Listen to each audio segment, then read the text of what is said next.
வணக்கம் மக்களே, welcome back to my channel. இன்றைக்கி நம்ம எதை பற்றி பார்க்க போகிறோம்னா ஒரு பொலிட்டிக்கல் அப்டேட் தான். யூகேயில் ஒயிட் பேப்பர் இன்றைக்கி ரிலீஸ் பண்ணியிருக்காங்க. இதில் restoring control over the immigration system, அதாவது இமிக்ரேஷன்ஸை கண்ட்ரோல் பண்ணுறதுக்காக என்னெல்லாம் பிளான் எடுத்திருக்கோம் அப்படின்னு சொல்லி இந்த சேஞ்சஸ் எல்லாம் இப்போ வரப்போகுது. ஸோ அதில் ஃபஸ்ட்டு திங் என்ன அப்படின்னு சொல்லி பார்த்திங்கன்னா, இந்த policy about settlement rules, skilled worker, care worker, student, family visa, இப்படி எல்லாத்துக்கும் ஒரு சேஞ்சஸ் கொண்டு வந்திருக்காங்க.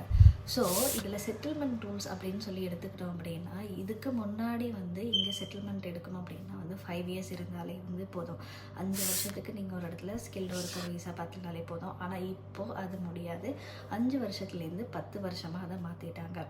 இதில் எக்ஸப்ட் ஹியூமனிடேரியன் ரூட் வழியாக வரவங்களுக்கு மட்டும் இது கிடையாது. இன்னொன்று என்ன சொல்லியிருக்காங்க அப்படின்னா, ஹாஸ்பிட்டல்ஸில் வேலை செய்கிற, அதாவது ஹெல்த் செக்டரில் வேலை செய்கிறவங்க கொஞ்சம் இயர்லியாக கிடைக்கும். மற்றபடி வேறு யாருக்கும் கிடையாது. 10 வருஷம் வெயிட் பண்ணி தான் ஆகணும் அப்படின்னு சொல்லியிருக்காங்க.